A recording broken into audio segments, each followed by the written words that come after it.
everyone to episode 2 of season 1 of the Northeast Project podcast. My name's Kieran and we have Coach Ben on here as well. How you doing, Ben? Yeah, I'm not too bad. I've had a bit of a tough week, obviously, with the winter conditions, and it hasn't been a great week for me training personally. I'm going to be honest, but yeah, I'm getting on. How are you doing, Kieran? That's a nice positive vibe to set the week on. Yeah, and I've had an absolute unbelievable week as well. Struck down with injury. Hasn't been the best of weeks on the back of running a half marathon. Managed to run a 67-minute half marathon the weekend, which I was delighted with. It's probably worth it, but I picked up a bit of a knee injury at the moment, so I'm managing that. But yeah, you take the rough with the smooth, right? Exactly. I know. Obviously, you've had 2 fantastic weeks, haven't you? Obviously, you ran that marathon with some of the lads, which we'll discuss later, and then obviously the half marathon PB, which I think obviously when you got to an hour, you were close to 11 and a half, and you thought you'd go for it. When did you decide that you were going to go for the half, Kieran? Yeah, I think the combination of running the marathon with Mark Craig and then having quite a tough week, and I didn't tape for the power hour, our competition that we did at the weekend. And I sort of went into it as a training session, not expecting much. And I felt quite good on the day, so then ended up doing more than the power hour and carrying on to a half marathon with only being an extra few minutes. Managed a massive PB, so I'm over the moon with that. I am over the moon with that. But yeah, not ideal to be injured, but it's what it is. It's what it is. I know, agreed. It's been a tough week, hasn't it, weather-wise, across the northeast. Really tough to get out and put any quality in there in sessions. Exactly, it's been tough. Obviously, the snow's been taking everyone back, which is very hard to train in those conditions, especially with the ice. You've got to be careful when you're going out there, and obviously, but they are positives. You know, the nights are getting lighter, and hopefully, the next month or 2, we're going to see ease of these restrictions and get back to some sort of normality. Yeah, obviously last week we talked about motivation through winter and lockdown and everything. I think this week really couldn't be any harder. It's dark, it's cold, ground slippy. We're in a lockdown, it's very tough, and it's amazing to see people out there, especially in our community, putting in the hard training. It's really inspiring. So anyway, we had a massive competition at the weekend called the Power Hour competition, and which produced some amazing results across the board. And congratulations to all of the winners in all of the age groups. You absolutely smashed it. Some really standout performances. One guest on here had a really good performance who's on tonight as well. But we'll get onto that later. Any standout performances for you, Ben? Got a beer all night. Yeah, definitely for me. I'd like to mention Lindsay. Lindsay had a fantastic run on Sunday with Andrea, especially tough conditions. They did brilliant. Claire Bowman, she absolutely smashed it on the Saturday. And she was running close to... Sorry, 5K pace, didn't she? She ran the 5K twice pretty much. Which is 100%. Yeah, and her training's been fantastic at the moment. You know, she's sticking to everything at the moment. And she really deserves that. She really does deserve that. How about you, Kieran? Any standout performances for yourself? The youngsters, Noah and Grace, producing 2 absolute awesome performances, which was right up there with the adults in the overall leaderboard as well. And the likes of Ben Hodgson, Harriet, Lucy, Iris doing really well. The youngsters really flew the flag as well. Yeah, 110%. I mean, an hour of running for especially Noah and Grace, that's a long time, but honestly, they absolutely smashed it, didn't they? Yeah, and there's also a massive competition around those achieving close to 10 miles, and it's really close for those in those age groups for the win. Obviously, we had Jonathan Atwood coming on top in the V40, and then myself, obviously Pippin, Greg, who ran a fantastic run. I think he ran 11.24 miles, something like that. Greg did very well, 11.24, I think it was. Talking to Greg during the week, he said he was on course for a half marathon PB as well, but he didn't carry on. But I think he did. He would have. Yeah, he stuck to the rules. Yeah, he stuck to the rules of the competition. I didn't. So you mentioned, Ben, about just a little insight in our training this week in terms of the coaches. How are you managing to manage your training at the moment, Ben? Obviously, being on your feet all day coaching, and obviously you're battling an injury still. Yeah. Last 3 weeks has been positive for me. Obviously, 2 weeks prior to that, I was doing lots of strength conditioning work, and obviously I'm trying to keep off my feet as much as possible because I'm obviously on my feet quite a lot with sessions. So I think that's been definitely key for me. But obviously, using the snow to advantage, and I know you've done the same, Kieran. Using the snow as like ice packs during the day, especially on my shins. You'll develop that point later on. But that's actually really helped me, especially into the week. And I'm actually trying to stick to one trainer as well as I'm doing sessions rather than switching because I've got 4 or 5 trainers. And I know they get muddy, but they're obviously different structures, which changes your biomechanics as you move them around the day. So I think that's been a massive effect, and I've stuck to my Pegasus. And I've came out well this week. Although I've been doing many runs because I've generally just been fatigued and because of the conditions. Injury wise, feels a lot better. How are you feeling, Kieran? That's good. Yeah, obviously picked up a niggle. I have done some test runs. Pretty hard to cross train other than doing some strength work. So it's impossible to get out on the bike, isn't it, with the snow? Don't really have much equipment at home because I'm used to going to the gym. It's really difficult. I've got to take a bit of a hit on some aerobic fitness because I can't get the volume of aerobic work in. Obviously, we were sort of jogging around, walking around a lot of the day, and he's coaching, which is maintaining some level of fitness. Hopefully, it's nothing too serious. Obviously, I've got a big target of doing a virtual marathon at the end of April, which I was hoping to run at 2:25. It's a big goal, sub 2:20, but yeah, I might have to delay that a bit. I do have to take a couple of weeks off. Obviously, we've got a few competitions with NEP coming up. We've got the Hellivator, which is a bit of fun. But after that, we've got the mile, of course, and then the 10K. I was hoping for a PB in both, but we'll have to see how that sort of plans out. I do like a good lead in, so I'm going to PB. So yeah, I'm looking forward to the mile week though. 100%. You performed actually really well over the virtual events, haven't you? Yeah, I actually love time trials, even on my own. I quite enjoy just put my head down and going out there. Wouldn't necessarily say I need loads of competition. I'm quite driven on that.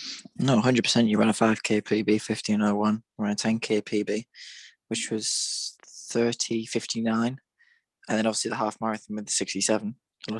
So 3 fantastic performances all in lockdown, which is all beat the previous best. Yeah, across the board in NEP, PB in lockdown, it's a fantastic thing to see. But I think it's the support of everyone that pushes everyone. We're not necessarily competitive against each other, but we try and do our best, and I think that inspires everyone to do their best. 100%, couldn't agree more. But one point I had down tonight before we bring our guest on, is talking about how just delving into our coaching structure a bit more and how we embrace technology. So I guess if you want to talk a bit then about how we sort of use technology to enhance our training and maybe some of the feedback. Yeah, I think it's really crucial, especially in this day and age. It's all about technology and watches and Garmin, and you just struggle to find a runner at the moment without a watch on to constantly feedback. But I think a lot of runners are guilty of it, not necessarily using the feedback that they've got on the watch to their advantage, rather than just going out for a run. And obviously, we track our final surge, so we get to see people's paces, distances, heart rates. And it's really important to see the structure of not just how you feel, but also how the body's anatomy is reacting to the volume. Because obviously we tend to set a balance between hard sessions, easy sessions, recovery to S&C. So it's important to see not just why the athlete's feeling like that, but how they're feeling like it as well, to understand them. Yeah, you've also got the flip side about some people don't like technology and race better, train better without a watch. I mean, there was a season where I ran all my races without a watch. I actually PB quite well and quite enjoyed it. I actually did a study on this for my dissertation back in university, comparing sort of thinking strategies and whether you associate or disassociate with the activity. So association is all about having feedback from a watch and listening to how your body's feeling and all that. Dissociation is linked to thinking about anything else but the activity. And a lot of the people in the study, the sort of overall finding of the study was that people performed better when they didn't look at the watch or associate with the feelings and the body, which was interesting. I found that interesting. Because you got the flip side, you got performance and you got enjoyment as well. And if you can enjoy it, you'll probably push more and get a better performance. So. 100%. It almost feels like sometimes it's sort of attached to your body and you can't get rid of it. So I do think it's important, especially on these e-runs. People almost forget what paces to run as well, and they don't understand. Say, for example, put 8-minute mile, they wouldn't know what it feels like without a watch. Yeah, true, and I think that's a real negative, especially moving forward with the train. Yeah. So I basically just slagged off our whole coaching structure, saying that technology is useless. But yeah, it is just have its benefits. But I think it's important to understand both sides. You still got to be in tune with your body, but embrace technology at the same time. So a lot of what we do is linked back to our coaching app. We do receive feedback from everyone's workouts. I think that's important for tracking. It's easy just to tell an athlete to do something, but to know if they've done it or not is another matter, isn't it? Red, amber, green. Yeah. How many reds is on your final surge, Ben? More red than Middlesbrough Kieran. Yeah, exactly. Yeah, you've got that, and you've got Zoom, of course. I mean, we're doing the podcast now on Zoom, and it's the only way we can stay interconnected. And I think how great has Zoom been for doing S&C and yoga across the last year? Our Zoom has been absolutely fantastic. It's transformed people's training. Obviously, it's very efficient as well. All you have to do is just click on the link and turn it on. And obviously, people get to react to each other, which in these current times is so crucial, checking everyone. But obviously, we've got that 4 times a week. And Zoom's been an absolute game changer for NEP. It's one of our highest foundations, isn't it? Yeah. And you've also got the fact you can check in with athletes through a meeting, things like that, which we weren't doing a year ago. And it just adds layers to the training structure, I think. 100%. I think the feedback loop for NEP is highly, highly respectable. Yeah. It's understanding where you're heading and taking a long-term view, isn't it? And if you know you're doing the right work, you can do it. Awesome. Next point, Ben, before we bring in our guest, and we'll bring him in soon, but is about how we approach training with different age groups. So, across at the moment, we're coaching anyone from sort of the years of 8 to up to 80, really, across the club. So there's lots of ways, isn't there, how we can adapt training to different age groups. 100%, definitely. I mean, I think you first got to understand the individual. I think it's harsh to attach an age range to someone's ability and performance, and especially a newcomer as well. It's quite hard to do. You've got to understand the individual first. But in terms of my point, I think age isn't a limit, obviously. There's definitely lots of different avenues that you can take with it. How about you, Kieran? Yeah, we've had a lot of people come to us from maybe the old generation who say that, what exactly can you do for me? I'm this age. Am I going to improve? Sort of thing. And I think it's important to realise age is not about you. And you really can improve as you get older. Everyone talks about peaking in your 20s and 30s, but there's people doing it in this club, there's people doing other clubs, who are progressing well into the 40s, 50s. Even some people PB in the 60s running faster than they were in the 20s. Age is no barrier. You won't find out until you try, really. I think it's important to have a go. 100%. And there's actually so many opportunities as well in terms of different age groups. Yeah. In terms of age group, yeah. Yeah. I'm sure our guests will talk about it, but yeah, age group competitions with England and GB, and there's lots of competitions. It's age category racing is a big thing, isn't it? And it's an opportunity for everyone to race at the highest level. 110%. And obviously, it's not for everyone, but yeah. In terms of the training, my sort of philosophy on it is that when you train different age groups, I think in the younger generation, it's much about motivating them and making them enjoy the sport more than focusing on times and performance. That's sort of the end product, maybe not the main focus. Obviously, you've got some athletes who purely want to focus on training and being the best they can be, and really, really hardcore in terms of do this, do that. But I think that depends on the personality type as well. 100%. I think that's a massive issue currently in the UK with younger children wanting to perform to the highest ability, and the coaches or parents pushing them too much, which ultimately leads them to falling out at the age of 18 to 21. It's a massive issue in the UK, and you've almost got to learn first to enjoy the sport, get yourself into it. It's not all about PBs, just enjoy, and you can certainly develop on that as you work through the ages. I've always felt that younger, some coaches that I've seen across the board, across the UK, really, is that they hammer hard anaerobic intervals at them all the time, and it's all about hard training. And I remember being in younger age groups for you, Ben, and sort of being in our squads. It was all hard anaerobic training, but not much easy stuff. You know? Yeah, 100%. And actually, the easy stuff is the foundation of everything. Exactly. You've got to build from the bottom to work to the top. And it's very easy for a coach to hammer hard intervals, because obviously everyone's got the generic knowledge of the more hard work you do, the better you get. And that's definitely not the case, especially with younger individuals that you've got to protect. Yeah, absolutely. And you've also got the point of how many hard sessions you do in a week. I think as you get older, you need more recovery between hard sessions. A younger person, 12, 13, can probably do hard sprints every day, really, because they're young and they recover quick overnight. But someone older maybe only needs 1 or 2 hard sessions a week. They need to be more spaced out. You need to factor in the recovery around that. That doesn't mean they're going to be less fit than they were when they're younger. It's just a different way of progressing the training. No, 100%. Obviously, you've got to be careful when you're younger to not cause any damage. I've had a few issues over when I was younger. I had a lot of shin splints, and that was an overuse injury, which has carried on, progressed me through now at the age of 20. So you do have to be very careful. Maybe not have the foundations as well, the easy miles. Well, exactly. I think it's about education as well. Yeah, education. I don't know what you think about that, okay? Yeah, education is massive. It's something we probably don't do enough of here, other than sort of within our sessions. But it's a big thing we want to do is educate people on why they're doing it, they're gonna listen more likely into men across the week. But yeah, important point about how the distribution of training changes as you get older. But it doesn't mean it's going to stop you from PBing and getting faster. Yeah, awesome. Okay, so without further ado, we're going to bring in our special guest tonight. Now, it's the mountain goat himself. Mark Lowe is going to go through all of his aspirations and goals and tell you where he's rose from in this sport and how he's enjoying his NEP journey. Welcome, Mark, to the NEP. Welcome, Mark. Lovely to have you on.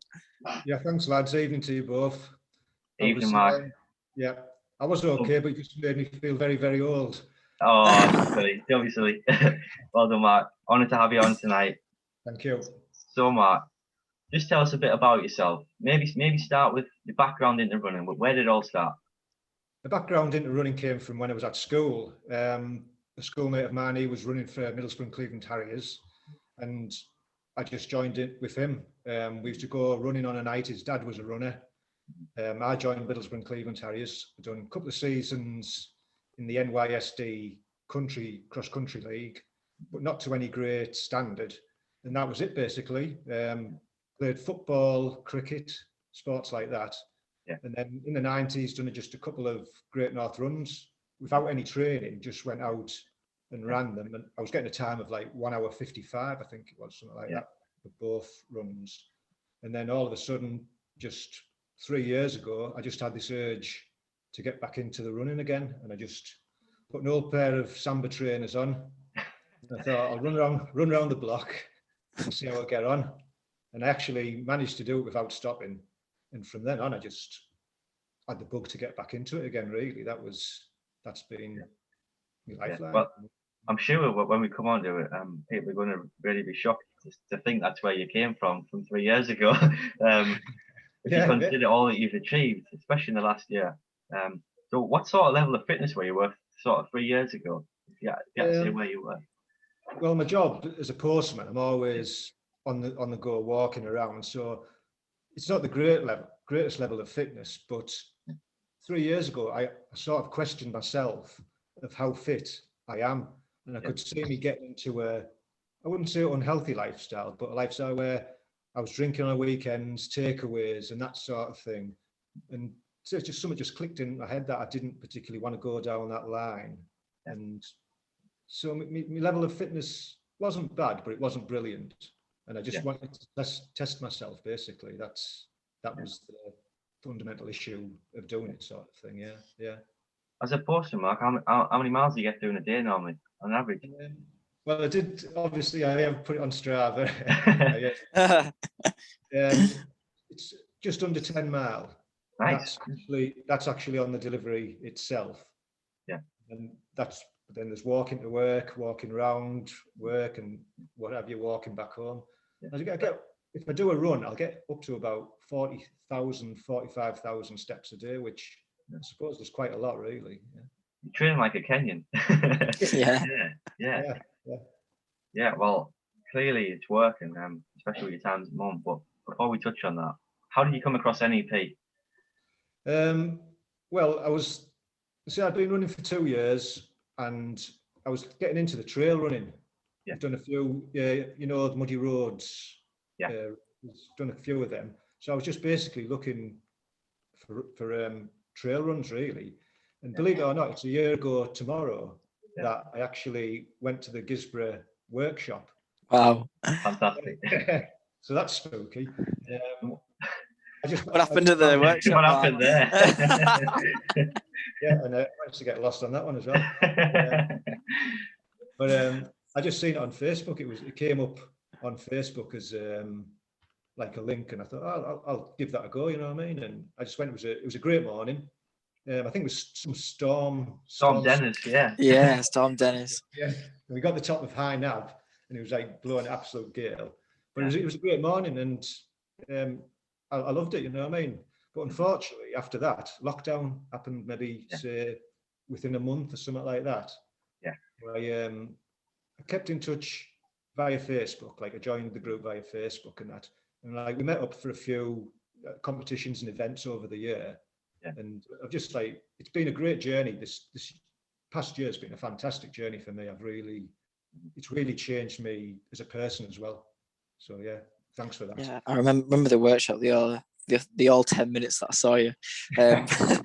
But yeah, it was obviously a brilliant experience. That was one of our first workshops as well, wasn't it, Kieran? Right. Yeah, I can't wait to get back to the workshops. It's always a fantastic day out of training in some fantastic places, but that one was good. I think it was our third workshop over at Gisborough, after the reservoir one in December. But yeah, I can't believe that's a year ago. Yeah. It's a year tomorrow, Kieran, yeah. Wow. Amazing. So Mark, you've talked about joining NEP. How's the last year been for you? Obviously, we've been in a lockdown, been through COVID. We were let out a bit in the summer to do a few things. We did a couple of challenges, didn't we? Certainly did. I'll let you explain this one. We had a few challenges as well, didn't we? We did. Well, the year for me, like I say, has been brilliant. I can't fault anything. PB'd in every event I've done. Some fantastic events that NEP have organised, and that I've run my furthest distance. I've run an ultra marathon, and so it's been an absolute belter of a year, really. So I'm just trying to take it forward from that, really. Okay, just for the listeners, Mark, would you tell everyone what your 5k, 10k, and half marathon PBs are on this amazing year? My 5k, I'm going by Strava. Yeah, go for it. Good lad. Every second counts. Yes, yeah, definitely. 5k is 17:56. 10k is 18:07. Could be less than that. Then half marathon was 1:25:24. Yeah. And we just done a marathon a couple of weeks ago, didn't we, Kieran? And that was the first serious. Well, I'd class it as serious. Wasn't exactly a race or anything like that, but it was the first time I'd done a road marathon, and it was 3 hours 12. So I'm pretty pleased with them times, just as a starter sort of thing. As a starter, yeah, exactly. Yeah. What a range of fantastic times. Yeah, I'm looking forward to the main course. regarding my 5k, 10k, and a half marathon, during the past year, they've completely dropped by almost 10 minutes in a 10k. 5k has been about 3-4 minutes in it. So I'm really pleased. Wow. Half marathon's about 20 minutes. Yeah. Wow. Yeah, that's huge. That's huge in that space of time. So if you factor in that rate of progression, if we were sitting here next year, ideally, where would you like to be? In your shoes. That way. Look at those times. 1 hour 7 half marathon. No, realistically, I'd like to get under that 1 hour 25. I think it is achievable the way things are going. Yeah. But my favourite distance is half marathon, and like now I've got this taste for the marathon as well. Ideally, I'd love a sub 3 hour marathon. That's my goal basically this year. I know we've maybe got some marathons lined up, haven't we? Really, I think if we can look towards them for that time would be spot on. Yeah. There's a few of us sort of targeting autumn marathons, aren't we? If they go ahead, but we're trading as if they're going to go ahead. But it could be a really, really good time for the club if we could all peak for that time. Sub 3 would be fantastic, Mark. Your times have dropped unbelievably, but you've been extremely consistent, and I think your job must help with the amount of steps you're doing, and the amount of base miles you got on your legs each week. Yeah, I think it does. I've thought about this before, and I think if I was stuck behind a desk all day, I think one, the motivation might not be there. Two, the basis of being fit, the fitness level would not be there as well. So it's a combination of both things. I think the job, always on my feet, always on the go, and then putting the hard work in after I get in from work. As soon as I get in from work, I'm straight out. And that's my routine sort of thing. So it does help, I think, really. And in your opinion, what would you put down to those improvements in those times? Is there anything in terms of the NEP structure that you think that have really, really pulled those times down? Yeah, definitely. I would. basically what I was doing on my own back was just basically going out and running. But since I've joined the plan with NEP, the intervals, I would say, is the main thing. The speed work, things like that, recovery works, that sort of thing. You know what I mean? I can see that as being a big plus in my. How do you find the structure, Mark, in terms of us writing your Monday to Sunday?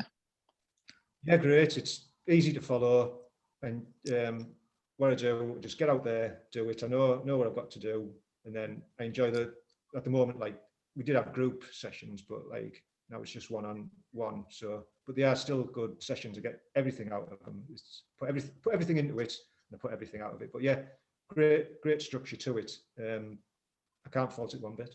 Yeah. My only issue was, which I spoke to you before, was that my easy runs were originally my tempo runs.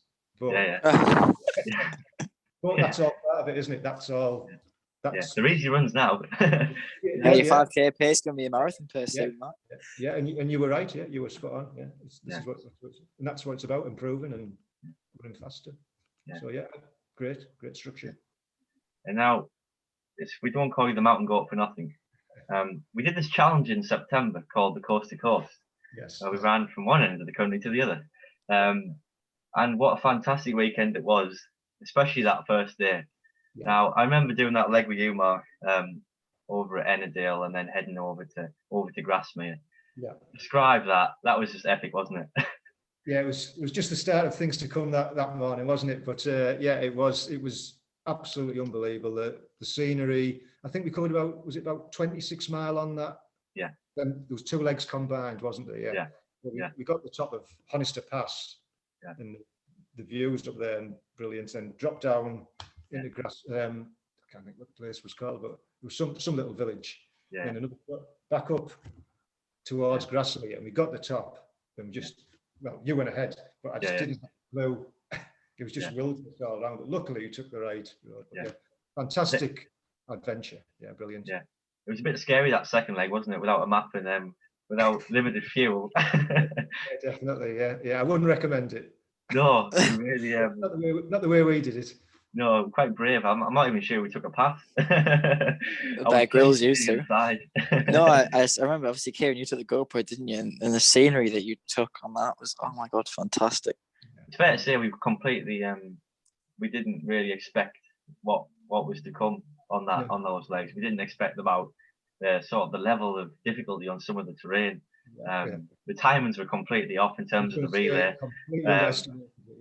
But it was epic, and we really did run as fast as we could, I think. And there was some mega hills in there. I think that was the most frustrating thing. We were all running so fast and as high as we could, but it just wasn't matching towards the relay time. Yeah. I remember being so grateful to see your face in the side bend on that Grasmere leg. I did worry about you, Mark. When I went ahead, I thought, are you going to make it back alive? I was getting worried myself at some point. I'll tell you something. Total respect to the fell runners up Cumbria who do them day in, day out sort of thing. Yeah, absolutely hardcore that. Different breed, exactly. Yeah. Absolutely. Would you do it again, Kieran? Would you do it? I would. Knowing what I've got to do. I think we could do it better next time as well. More. Yeah. Good. Yeah.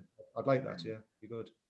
So yeah, we had a good day, but then it ended up on the night, didn't it? Before the second day, as we were finishing off, we had a bit of an incident, didn't we, Mark? Absolutely. Yeah. I seem to remember something. Yeah. Well, like you said, the times weren't exactly accurate, so we were getting later and later and later. Yeah. And I think we were at Kirby Stephen, weren't we? Was it about just before midnight? Yeah. To run. You two guys were running from Kirby Stephen to Keld in the last leg of the day, and then we were going back to the youth hostel in was it Reed, somewhere like that? Yeah. And me and Jason were crewing for you. We had 2 cars. One to drop off, then we were going to go back with the other.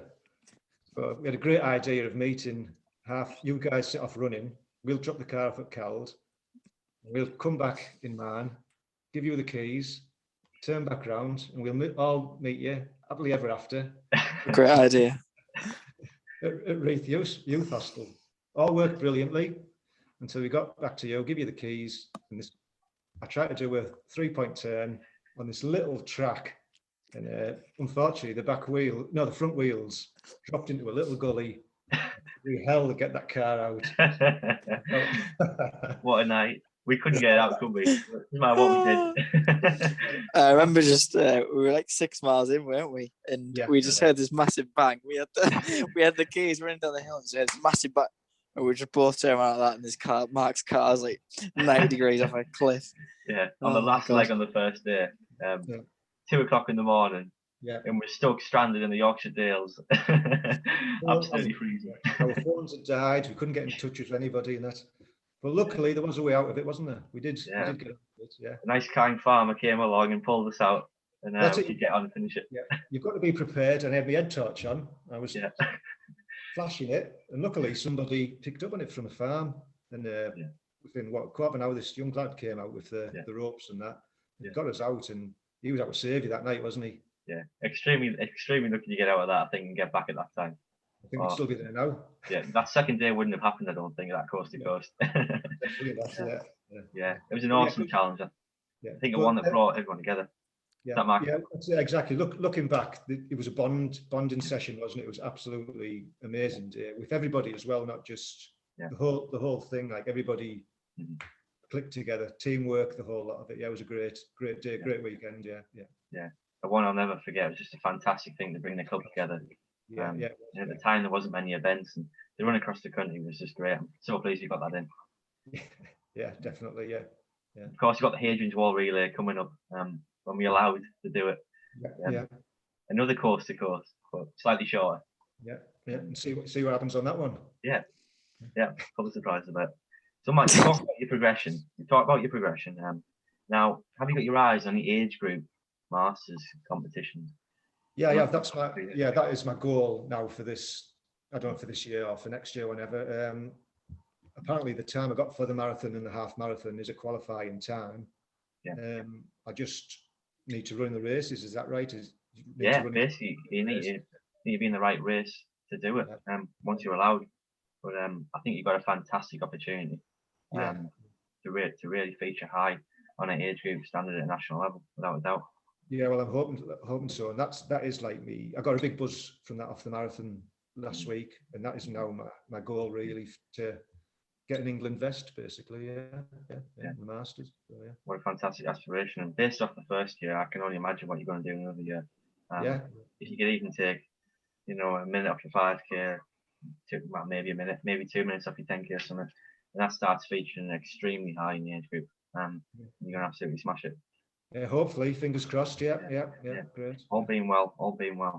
Yeah. Awesome. So, if you had to have a massive long-term target, what would that be? Let's say in 5 years or something. If you had to achieve something to remember for a lifetime, what would it be? Could be out there, massively out there. Yeah. I'd like to. I've been getting into the ultra marathons, and I'd like to win one of them for my age group. I came second in the one I done last year, but I think, like I said earlier, I've got this buzz now from the marathon, and an England vest would now be it would be the ultimate, wouldn't it? Really, it has to be. Yeah, definitely, to represent your country. Yeah, something you'll always remember. It's got to be that now. Yeah. Hopefully, we get the opportunity in the summer to hopefully get that qualifying race in. And then lead into the next event, really. Start planning ahead for that. Yeah, that's my goal, definitely. Fantastic. Well, really good insight, Mark. Really appreciate you coming on tonight. No problem. It's been really exciting. Enjoy that, Mark. Thank you very much. Lovely. Thanks very much. Yeah, really appreciate that, Mark. Thank you. Take care, lads. Take care. Excellent. So, episode 2 of the NEP Podcast, all wrapped up. Really good insight there with Mark. Lots of things to talk about.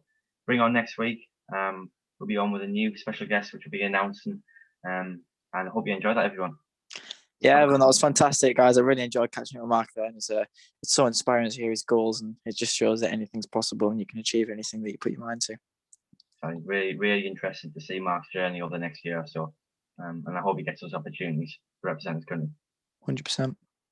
Awesome. Thanks for listening, everyone, and catch you next week. Take care, everyone. See you later.